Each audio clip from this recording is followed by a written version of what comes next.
right, we are live.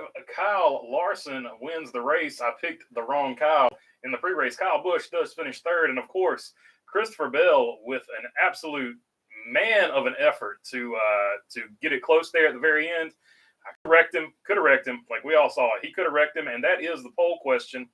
If you are C. Bell, do you wreck to win in that situation to lock into Phoenix? And the options are, yes, sir, call me the playoff intimidator. No, respect is earned. Depends on who is in front of me. And the other option is depends on my zodiac sign and crystals that morning when I wake up. It would only let me do that much of the option. But that is the full option there. So go ahead and get your votes in on the poll. And let's look at this nice top 10 that I just alluded to here. Like I said, Kyle Larson with the win. I think that's his fourth win on the season here. Christopher Bell, I think it's Chevrolet's either 16th or 17th win on the season for Camaro. Christopher Bell finishes second here. Kyle Busch is third. Brad Keselowski is fourth. Fifth place for Ross Chastain. He had a pretty good run going, but he touched the wall there trying to get past Brad Keselowski or Christopher Bell. I can't remember which one. It was C. Bell for sure.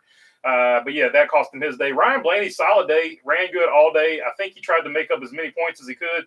We'll take a look here in just a minute and see how well he did in that endeavor. Tyler Reddick ends up eighth. William Byron had Byron Sombrero Grande ends up seventh here. Continues his strong run in the playoffs.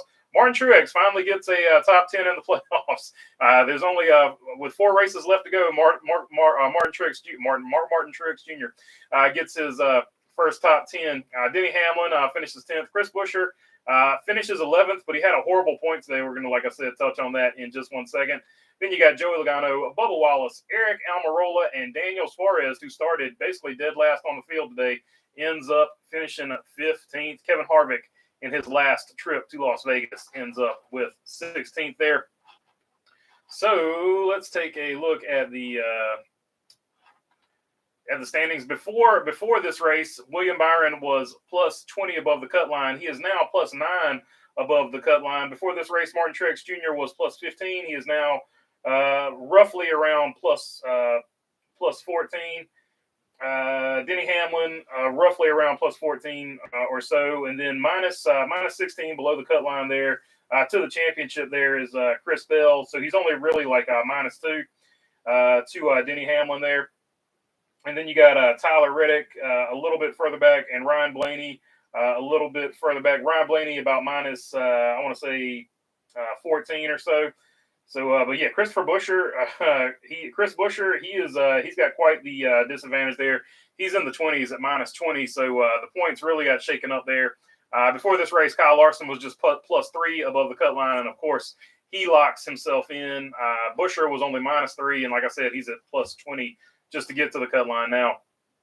Yeah, but definitely, it's like less than 10 points separates several guys here. So definitely going to be interesting going forward. Let's see, and let's take a look at who finished last. Carson Hocevar with the blown tire there where he hit the wall. Carson Hocevar ends up winning on Earth 2 by finishing last on Earth 1. Alex Bowman gave him some stiff competition there, finishing second to last. And Ty Gibbs, with multiple tire issues throughout the day, ends up 34th. All right, let's jump into the chat and see what you guys want to talk about. Oh, yeah, Bell should have dumped him, says Evan Osland. So, yeah, it's one side or the other. It's not going to be in between. Me personally, I don't know. Like, I think I fall into the category of it depends on who's in front of me. That would probably be where I fell on it. But for a general rule of thumb, I race people the way they race me. So I would say I probably wouldn't have wrecked him because I don't think Kyle Larson has really driven. He's not wrecked C. Bell. So I think those two guys race with each other enough that they know what they're going to get when they're racing with each other. So mad respect to Christopher Bell because he raced as clean as you can race there and really exciting finish. And like I said, respect is earned there. So yeah, but definitely going to be two sides of the coin. If you say Christopher Bell should have wrecked him, I don't want to hear any more booing about Denny Hamlin and Joey Logano there. If you're on that team, one BB team wins and another loses, says Mark Barnum, for sure. Hey, Cassandra, says Mark Barnum. What's up, Joe? Says Cassandra. What's up, BB? What's up, Chrome Diesel? Good to see y'all here, my friend. Respect Bill, not wrecking Larson there like Denny did kind of at Kansas earlier this year, even it was unintentional, says Napa Racing fan. See, Denny Hamlin, just because throughout his career, he's just never going to get the benefit of the doubt. People just have either made up their mind that they like him or don't like him. So in a situation like that, whether it was intentional, whether it wasn't intentional, he's just, for most people, not going to get the benefit of the doubt there. Bill should have drove, and I'm a Larson fan, so I've got so much bias. There's no way that I can even look at it unbiased in that situation. Bill should have drove through Larson, but I'm glad he didn't. Keeps Martin Truex Jr. in, says Shaw. Yeah, that's true. Martin Truex Jr. probably super stoked about that, that he's still in it here. Truex doesn't deserve to be in the Final Four, in my opinion, says Ryan. Yeah, I mean he's had a rough playoffs. There's no doubt about it. This is, like I said, this is his first top 10 of the whole playoffs, so it's all good. Damn it, one more lap. HMS sucks, says I like this. Like, yeah, for sure. Like if Seabell had one more lap, there's no question he probably gaps Kyle Larson by about a second there. He was just chasing him down to the end. Kyle Larson's car was good for about 30 or 40 laps, and it just fell off a cliff. And Seabell and Martin Truex Jr.'s car, actually, they didn't take off really well, but as the race went on, they gained speed. So just a different way of going about building your car there. And the way it played out, it worked out just barely for Hendrick Motorsports in the number 5 here today. I'm actually just really happy that Byron didn't win because he's so close to being below the line, says Evan. So, yeah, like the guy with, what has he got now? 6 wins? 6 wins on the season. He's only 9 points. He's only 9 points above the cutoff line right now. So it's the points are just insane. So I don't know. It's gonna be wild. Martin Truex Jr. is a grinder. Got to appreciate that, says Shaw. Oh yeah, for sure. Like old school point system probably would have suited his driving style a lot better. The old Latford system. Jeff Burton would like to let you know it's Hosifer. Yeah, so he kept calling him Carson Hosifer. So probably nobody was happier that he wrecked and was out of the race than Jeff Burton, because he was struggling mightily with that name. But you know what? I'm not going to make fun of that, because there are many names that I struggle mightily with too. So I'm not going to be a hypocrite and make fun of Jeff Burton for messing that name up, because there's a ton of them I get wrong too. But it is, of course, it's pronounced properly Josephus. So we all know it's Josephus. You can go with the English spelling of Hocevar if you would like to. Probably that kind of sounds French though, so I'm thinking Hocevar is actually French, but English pronunciation of the French word Hocevar. But of course, on this channel, he is old Josephus. KFB was fast in the end. Went from 9th to 3rd. He had a good car all day. He just kept getting caught up in traffic. And like he was talking about previous races, he kept putting himself in these positions to get wrecked. So he wasn't going to drive like that anymore. And today he drove a little bit differently. I don't think he had a car to win, but he definitely optimized what he had, and he ends up finishing 3rd. So he is, as he talked about changing his driving style, he changed it, and he ends up finishing 3rd. So maybe next season he knows what to do going forward. A little bit of track position, though, and who knows? I would have liked to have seen that car out front, but he definitely he was in the same boat as Martin Truex Jr. and Christopher Bell, where his car got faster as the race went on. The restarts actually hurt him. So every time there was a restart, he would drop back 4 or 5 spots and have to work back and get them up. So he needed long green flag runs, just like the 20 and the 19. Whereas Ross, when I want a hamster spun out, says Mark Barnum, they were actually racing each other at one point in this race. Let's see here. Where did he end up finishing? I know he got a top 10. Yeah, Chastain ends up finishing 5th, and Denny Hamlin ends up finishing 10th. But at one point, they were around each other, so there was an opportunity for it to happen. Glad to see Dale Jr. back, says Napa Race fan. Yeah, he missed the previous race because he was a little bit under the weather, but he was there at this one. Aiden Fritz, what's up, my friend? Seabell is a class act, says Perry Arrow. Yeah, I agree with you. I think a lot of drivers in this situation, with everything that was on the line, a lot of drivers would have just dumped Kyle Larson right there at the very end. And luckily, Christopher Bell, he doesn't feel like he needs to drive like that to win a championship. So mad respect to Seabell. He's a good one. I would put him up there at this point with Martin Truex Jr. No doubt about it. I'm happy Larson won. What sucks is Larson had no incentive to race hard until Phoenix. That's why I don't like the current format, says Chrome Diesel. Yeah, like more or less they can go into R&D mode and start sort of just getting everything ready for Phoenix. That being said, I'll just go ahead and give you the numbers. The numbers for Homestead since 2020, Kyle Larson has an average finish of 2.5 in the three races that they've run there, with one win, two top fives. Obviously, the other one's the second. Two top tens, two top 20s, 204 laps led, an average start of 11th, the best finish of first, a low finish of fourth, and he is far and away, by the numbers, the best guy there. But if you go down the list, the next playoff drive, AJ Allmendinger is actually the next one in there, but he's not in the playoffs. Denny Hamlin and Martin Truex Jr.'s numbers almost match each other. So going into Phoenix, those guys are all going to be close. William Byron's lays over top of those two, and also Austin Dillon and Kyle Busch. So it could be another situation you saw here where Kyle Busch is getting close to playing spoiler here at Miami.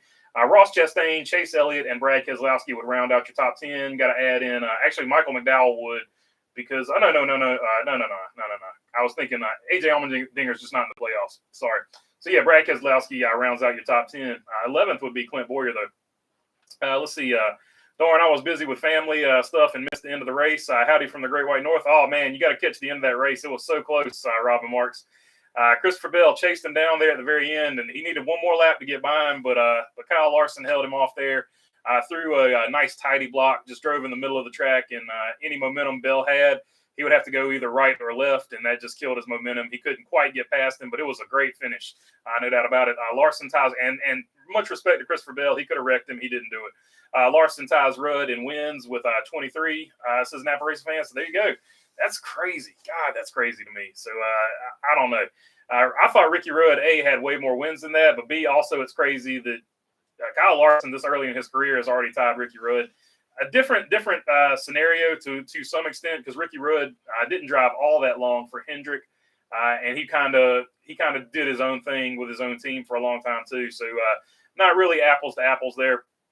But Larson did start off with Chip Ganassi Racing, so not he wasn't always driving the most elite of elite equipment. The points closeness blow my mind. I'm hoping non-champ winners for the Final Four, so it comes down to points. Like that will happen. LOL. Earth 2 maybe, says Shy. On Earth 2, the points are always close, because if they're not, we'll just fix them at the very end. Just kidding. That's a NASCAR. That's a NASCAR thing to do. Let's see here. Mark Barnum, what's up, Robin? Howdy, Mark. Howdy, y'all, says Robin Marks. Truex would be fifth in the Latford system, 48 points behind leader Hamlin. So there you go. Even the Latford system would be super close.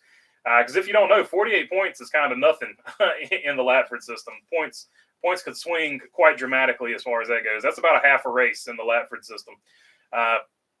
Is the race over? I thought they were trying to catch Herbst. LOL, says Mark Barnum. Yeah, a little bit different finish than yesterday. Nobody ran away with this one. Kyle Larson did win both stages and the race, but it was far from a runaway. And I'm not sure that he had the fastest car either. I'm not sure that Christopher Bell had the fastest car either. I think that argument can actually be made for Martin Truex Jr. His restarts, that and the pit call to stay out there with 10 lap older tires, that hurt him. But then just on restarts period, he was very much in the same predicament as Kyle Busch, where they would lose about 5 spots. They would end up getting them back and more. But by the time they got him back, the leader was just so far ahead of them. Playoff points for stages, I mean, nothing in the round of 8, just stage points as Napa Racing Fan. Yeah, just the stage victories and then the actual victories, of course.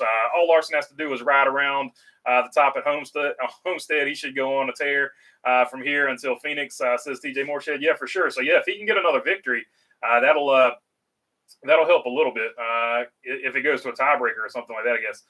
Elite, yeah, for sure. Larson got it done. Elite saying victory. Mark Barnes saying, what's up to Elite? What's up, Elite saying back to Mark. If he wrecked Larson, he might have wrecked himself, says PC Gone Rogue. Yeah, that's for sure. I don't think it was even in his head to even attempt to wreck him, though. So I think say what you want to about Christopher Bell. I feel like he's pretty much a stand-up guy most of the time. He has had some disagreements with people in the past that I've thought he might have been wrong on, but he's never really said anything out of school or anything like that. Hats off to Bill, doing things right today by Larson, says B. Yeah, for sure, no doubt about it. Larson and Herbst for president 2024, says Mark Barnum.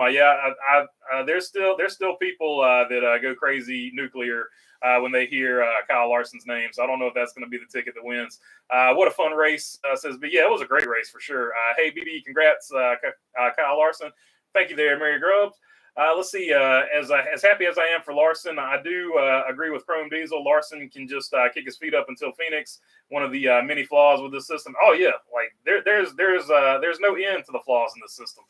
It's just a trash system, in my opinion. If you like the playoffs, that's all good. Just enjoy the playoffs and don't worry about my opinion. But my opinion is this: the playoffs are absolute junk.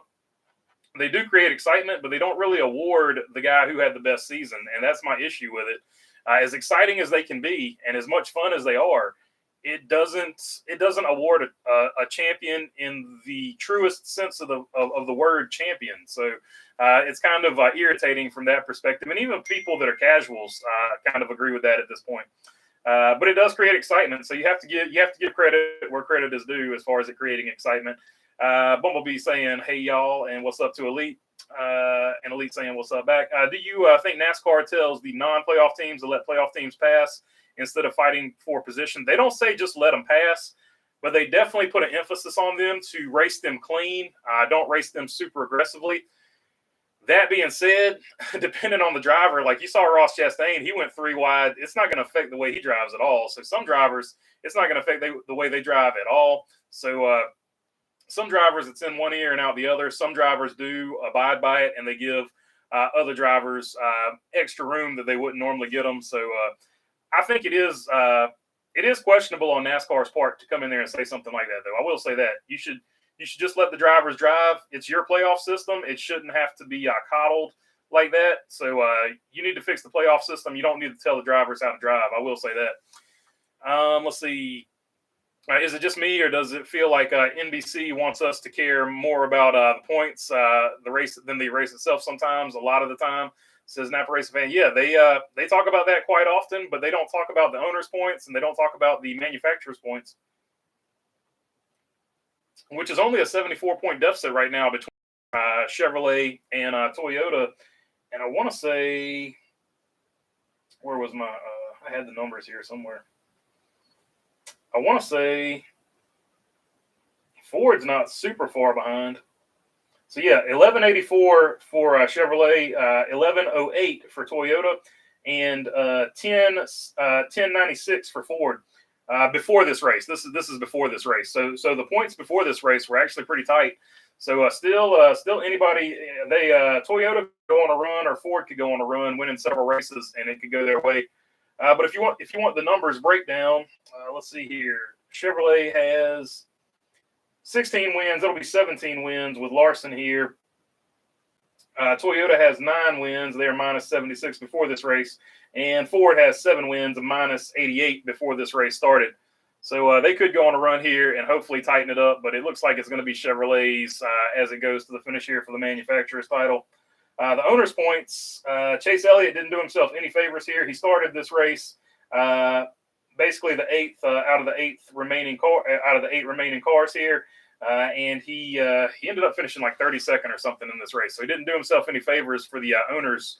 The number 9 for the season for Rick Hendrick there. Is it just me, or does it feel like I just read that one? Let's see. Evan says hoping for a Larson, Blaney, Buescher, Truex Final Four. That would be pretty solid. If I'm picking a Final Four, though, I'm still gonna have to stick with it. Larson, Byron, Hamlin, and then just sort of throw in whoever there. And at this point, I would say you probably throw in Christopher Bell, because he's been probably on a little bit of a hotter streak here than the other drivers, though. But for sure, a Truex would be a popular pick there instead of Christopher Bell. Yeah, that's my picks, but I'm not disagreeing with your picks there, because it hits the playoffs and anything can happen, and all 8 drivers remaining are really good. Ryan Blaney did everything he could do today and still only made up a few points. He did pass one driver points wise, and that's Chris Buescher. He'll have to continue that progress trend going to Miami. And then, of course, Martinsville. Truex is a real champion. The Exhibition Circus Chump Cup remains to be named, says Shy. Yeah, they definitely need to give more respect to the regular season champ. I do agree with that. Mary says, I would love to see shorter races. The longer races are getting boring. I mean, here's the deal. You can make an argument for shorter races, but at the end of the day, the reason the racing is boring is not the length. It's because the product that NASCAR has put on the track with this car that is supposedly so good at mile and a halves. The reason it feels boring is because the product the product of this particular car. Now, I thought that this race today was actually pretty good, but the product on the track is not exciting. Like if the product on the track is exciting, you wouldn't care how long it went. My comeback for this is always, people can binge watch Netflix whole series. They'll watch Netflix for 8 hours because what they're watching is entertaining. So they're not worried about the 8 hours. So if NASCAR made the car better, and the race wouldn't seem like it lasted as long. Like 3 hours would seem like an hour and a half if the product was racing better. But I understand what you're saying. But I think the root of the problem is NASCAR needs to make the racing better. And I think NASCAR will work on it in the offseason. I'm not trying to just sit here and bash NASCAR, as easy as that would be. Kyle Busch was flying at the end. Yeah, like I said, Kyle Busch, he had a really fast car today. But much like Christopher Bell and Martin Truex Jr., it took that thing about 15 to 20 laps to come in. But then when it came in, he took off. But it just took him so long to pass those cars when it did that he never could. I would have loved to have seen him in clean air, though. I will say that. I would have loved to have seen him in clean air. Busch's pit crew took him out of the playoffs today. Yeah, that is a fair statement to make, no doubt about it. Regular season champion is the man. Playoffs are just a circus, said Shaw. Yeah, and like I said, NASCAR should go for a triple crown situation where they try to play up both of them, and whoever has the most wins. And NASCAR could talk about having a triple crown. There's all kinds of things NASCAR could do to make it more exciting to talk about as well. For the 25-plus year track surface, gave us good racing, says Brickhead. Glock Puss, what's up, everyone? What's up, Glock? Mark Barnes saying, hey to Glock. I know you're right, says BB. No, I understand what you're saying, though, Mary. Like, the overall racing product, if it was better, though, the races wouldn't seem as long as they are. But what you're getting at is 100% accurate. Literally, we do not need shorter races, says B. So she's on the other side of that coin. Should have repaved Atlanta when they had the chance. Now we have A1, says Napa race fan. 1.5 mile super speedway because of it, says Napa. Yep. That's that's a fair statement. Like the last thing to make a product better is less of it. Just my opinion, says B. So she's weighing in, basically saying the same thing. The cars on the track just need to be better. Imagine how good normal Atlanta would have been with this car. Yeah, without question. But hindsight is 20/20. Just add horsepower. It's simple, says Shaw. Yeah. So if you leave this package for the mile and a half and you add horsepower for the short tracks, I think that's probably a pretty good solution. I think the reason, and I thought about it long and hard, I don't think the reason that they're not adding more horsepower has anything to do with manufacturers coming into the sport. I think the reason they're actually not adding more horsepower is, if you remember when this car first came out and Tyler Reddick and everybody were breaking transaxles, I think the reason they're not adding more horsepower is because the transaxle is so fragile. And this is just my opinion, and this is just me guessing at it. I think the transaxle is so fragile that they can't really add any more horsepower than they've got to it, or it's going to just be falling out left and right and making this car look not so good, even worse than it is in some people's opinion. Napa, yeah, I'll always wonder, says B. If stage racing was removed, we could have finished the race 15 to 25 minutes early, says Chrome Diesel. So yeah, that's another issue. The stage racing, the cautions for it at least add 15 or 20 minutes to every single race, every single time. Yes, add horsepower, just do it already. Would rather have a new manufacturer or better racing product. Definitely the racing product. Yeah, for sure. Truex wouldn't win the championship under any format, says Bo Darvel. He's already won one, so maybe this championship you're talking about. NASCAR needs to fix the wheel situation, says PC Gone Rogue. Yeah, so they can either go to a tether. They can either tether the rims or whatever, like they do in IndyCar, or you can go back to the 5 lug nuts. But either way, tires or wheels coming off, at some point, one of those is going to go into the crowd. And then NASCAR is going to have to think long and hard about their particular one lug nut stance there. Like I said, they can keep the 1 lug nut. They just need to add a wheel tether to it. So which is not impossible. They do it in IndyCar, so it's all good. I was all for the repave in 2017 when drivers like Dale Jr. voted against it. I don't want a 1.5 super speedway. I loved Atlanta. It was my favorite 1.5 mile. A lot of people love Atlanta. Did Ty Gibbs' wheel break off because of the crash, or did it come off and caused the crash? So it looks like they had the lug nut not on all the way on, so it looked like it's a loose lug nut situation for him. These tires are a joke, waiting for a cut rim to go through a windshield and seriously, severely injure someone so that they don't come back, says Shaw. They would go to, what's that called? They would go to the gulag, but they wouldn't come back. Bo Darville, he already won the regular season championship, says Evan. So some anti Martin Truex Jr. and some pro Martin Truex Jr. Raymond says Formula car, 1,000 horsepower. So there you go. Garage 56 car had 750 horsepower while using the same transaxle. Okay, so there you go. That's a fair point right there. But that Garage 56 car was totally different from what they use right here. But fair point, no doubt about it. They modified the crap out of that car. Well, I'm not waiting for it. NASCAR is before they fix it. But yeah, I do agree. They need to go to more horsepower. I think there's something in that car that won't hold up, though, is the reason they're not doing it. I don't think it has anything to do with manufacturers. I do feel like that is a smokescreen. Escobar saying Larson, yep, he got it done today, just barely. Cannot tether a rim, says Shy. They could figure something out, though. I mean, they do it at IndyCar, so they could figure it out. I learned two things today. One, Goodyear brought a borderline tire, or a number of teams were not following specs. Two, the racing.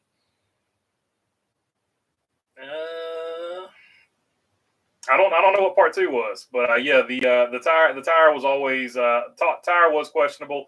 There were at least 3 tires that went down, so that they should go back to the tire they had the race before this, the Las Vegas race before this. They should go back to a solid axle and transmission that bolts on to the engine. It says PC gone rogue. I wouldn't be against it, but the reason they're doing it this way is because they're fixing to put something to assist the motor. I'm not even going to say the word because people go to pieces when I say electric.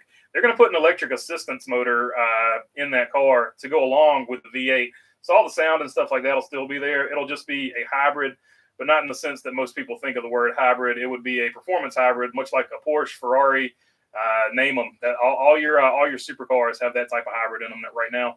These junk cars can't race for the lead until they catch lap traffic. Then the stage ends and ruins the whole race. Yep. Every time the racing starts getting good, it's stage caution. I agree. Or they cut the commercial. NBC is good for that too. If the rim is cut and leaves the car, how do I tether that? Says Shop. I don't know. They do it in IndyCar, so it's not like it's. I'm not stating something that hasn't been done. They do it in IndyCar, so I mean, just you can look it up. Big respect to Seabell for tough and clean racing. I agree. Glad that wasn't behind Larson. Glad Hamlin wasn't behind Larson. That is also probably a fair statement. Why are they using a 2-piece rim? Not smart, says Mark Barnum. I think it's the 1-piece rim, but I think it might be a 2-piece. I don't know. That race was boring. I fell asleep, says Mark. Mark Barnum, loose wheel comes off and the rotor cuts the rim. Yeah, that's what's happening. It might be a 2-piece rim, but the reason it's falling apart like that is because it's getting cut by the brake rotor. I actually like Truex, but he wouldn't win the Cup this year. He's been awful since August. Yeah, he's had a rough go since the playoffs started, but he did get a top 10 today, so it might be going the right direction for him.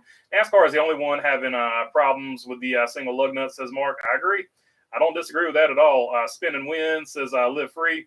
Rotor basically becomes a lathe and cuts the rim. I agree, Mark Langren. I have a feeling this car will be getting hydraulic jacks and pit stop like they do in IndyCar, says Escobar. I have a feeling this car is going to be the exact same spec eventually as the IMSA car, and that is going to be what NASCAR uses to bring other manufacturers into the sport. A lot of people don't want to hear it, and yes, my tinfoil hat is on, but eventually this car is going to be the exact same spec as some division of IMSA, and that's how they're going to get other manufacturers to come into the sport. So look for that to happen. The same engine. There might be some different chassis stuff and stuff like that, but it'll be the same engine package as something for IMSA.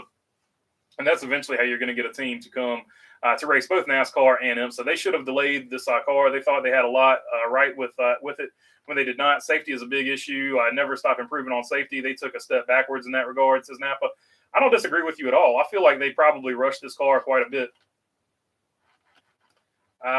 Just go Howland transaxle, says Mark Langren. Porsche. So there you go. Porsche, Mark Langren, me and him fight that ever-ending battle. I try to say it properly, Mark. It's not intentional. Short tracks and road courses will be improved. They didn't need improved from Gen 6 car and package. Both were very good. Intermediates became good. The rest became worse. I agree. I don't disagree with you. Hewland says Mark Langren, one-piece rim. So it is a one-piece rim. BBS one-piece rim. I think BBS makes it. What up, BB? Go Larson, says Mike Honcho. Without question, it was a good race for Larson. Barely hung on, but at the end of the day, he still did hang on. Mark Langren with the thumbs up. Thanks, Mark. I know, says Mark. I know, but I know it hurts your ears, but I do try to say it properly. It's just years of saying it the wrong way. Larson using the turn 2 wall as a cushion to straighten up. Will NASCAR ban this move? Says Brickyard Brickhead. Yeah, I mean that's a good question. Larson used the wall. He didn't use it to pass though, so I guess technically that's fair. So we'll have to see what NASCAR does about that rule going forward. Of course, Brickyard joking about when Kyle Larson barely brushed the wall there. We'll see if Denny Hamlin talks about how it gave him an unfair advantage, and that's why he won, because that's what Denny Hamlin said when he won the championship the other year. What was so bad with the previous each race that passes with this new car, the better the old car looks? Yeah, that's probably a pretty fair statement. BBS non-magnesium, we run them as well, says Mark Langren. About NASCAR, you can always trust them to completely change the car every 3 years. Yeah, and that's not necessarily a terrible idea, because if you change the car completely every 3 years, that actually will help out teams in the long run, not financially, but it'll help make the sport like more exciting, because one team won't always dominate for the entire time. We run the magnesium wheels in our cars, like the IMSA cars, says Mark, especially at road courses and short tracks, says Napa Racing Fan. So yeah, this car, where this car excels is the tracks that the other car was not good at. So in a lot of ways, performance-wise, this car feels like an overcorrection. And in overcorrecting, they neglected what the other car was good at. So the next iteration of this car, the next car that they build or design or whatever, they probably need to find a happy medium. But like I said, I think the reason they made this car more like a sports car, more like an Australian V8 supercar, is eventually, and the reason that they ran the 24 hours of Le Mans is because they're eventually going to have a class where all this stuff translates pretty similarly, and that's how they're going to get other manufacturers into NASCAR. But that's just me. That's just my thinking on that. Everyone does something unfair when Denny Hamlin loses. Just ask him; he will tell you that. Says Papa Stomper. Yeah, he's not known to lose gracefully. We'll say that. Wish dirt racing got TV time and not all streaming. But to be fair, Vince Lombardi once said, "Show me a good loser, and I'll show you a loser." Wish dirt racing got TV time and not all the streaming. Says Mark Barnum. I mean, but Dirt Vision is pretty good though. Like it's not the worst deal in the world for old Dirt Vision, and Flow TV shows quite a bit of dirt racing as well. We need tire wear, but not a tire that literally falls apart. Tire Gibbs, says Napa Racing Fan. Tire Gibbs. Those are, to be fair, Napa Racing Fan. That's like the English way of spelling tire, and then the English American way of spelling tire. So you covered both of them there. You actually didn't misspell anything. Mark Lang and my buddy that's a graphic designer. The reason we spell words differently than they do in England is because we were so cheap with our printer ink back in the day that we changed some words. Like the Y is more ink than the I, so we changed the word tire from Tyre to Tire. So there you go. There's your fun fact for the day. According to my friend that's a graphic designer, he wouldn't leave me wrong, so I feel like he's probably accurate about that. Mark Langren saying he agrees. Me too. I love dirt, but not paying hundreds of dollars on a one-time payment to watch dirt racing. Says that. Oh yeah, for sure. That's fair enough. That's a fair enough point too. Too much tire, not enough horsepower. Yeah. The other problem is the tire is probably too wide for this particular type of racing. That's probably a fair statement to make. Bill would be 9 points behind leader Hamlin in the Latford system. Says Chrome Diesel. So there you go. We would have a nice tight race if we had the old school system in place. But I have to pay extra to watch dirt racing. Is my point. Yeah. I'm not disagreeing with you. I'm not disagreeing with you at all. Look, I'm in the streaming universe. I got rid of DirecTV, so I'm in a whole different land right now. So I hear you. I'm overall and all around, it costs less than having the satellite dish. So that's why that switch was made. Today's win, I had Chad and Jimmy vibes. Larson has the HMS horseshoe, says Chris MV. Yeah, so if you don't remember back in the day, Kevin Harvick with the famous talking about the golden horseshoe that Jimmy Johnson and Chad Knaus had. World of Outlaws was on TNN back in the day. Yep, CBS Sports showed live races from time to time, not too much. And don't forget ESPN Thursday Night Thunder. That was also big for the World of Outlaws back in the day. Napa. I'm not sure this car is better at intermediate tracks. We're just getting used to no passing for the lead. I mean, that's probably a fair enough point. It's also been bailed out by a lot of cautions. So a lot of times, the good close racing people are thinking about happens right after a stage restart or something like that. So that's part of it too. You're gonna have to pay extra to watch NASCAR under the new TV package, says Mark Langren. Not necessarily. Looks like Amazon deal is failing, says Napa. As soon as everyone likes the new car, they will change it. Guarantee. Yeah, as soon as they fix it, they'll change it. Your theory is new. Your theory is on the money, says Brickyard Brickhead. Thursday night, Jags, says Mark Langren. So the Jaguars play Thursday night? I'm not following that one. Let's see here. What else can we extract from the numbers here at Vegas? Brad Keselowski was actually looking like he had a chance to win this race today, too. He ended up finishing fourth. Didn't talk about him all that much, but he was looking pretty good.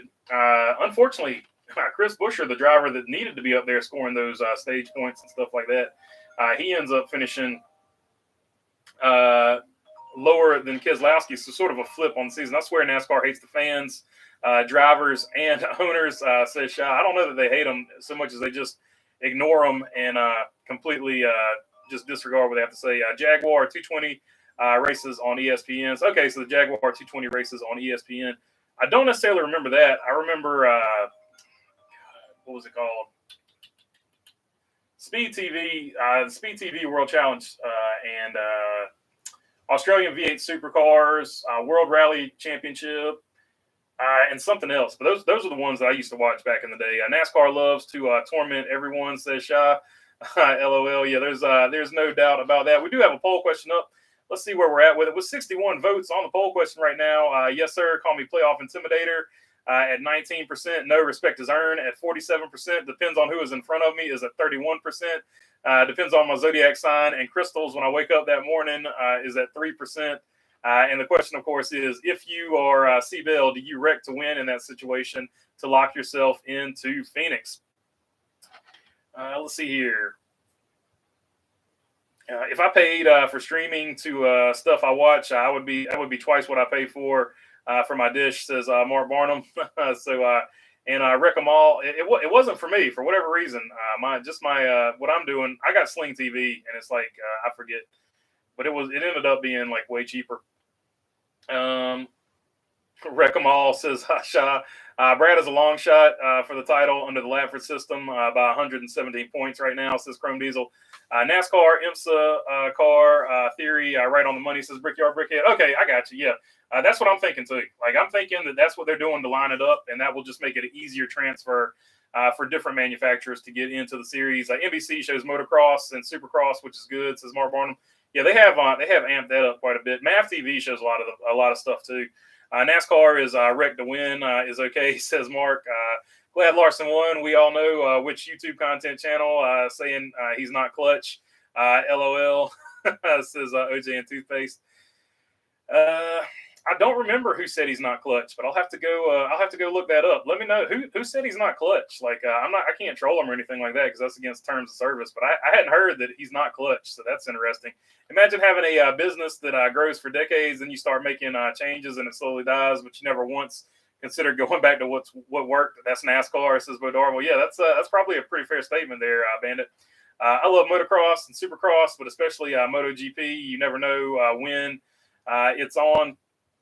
Yeah, that's probably the biggest thing. There's so many channels right now. You never know what's on anything. So that's just a pretty fair statement. And then you got streaming and all kinds of other stuff. So at the end of the day, it is kind of hard to keep up with everything. But all right, that looks like we have reached the end of the chat for this one. I'm gonna get to work on the video for the week and for Monday, I should say. And I'll check you guys on the next one. Appreciate you hanging out, and hope your team won in football today too.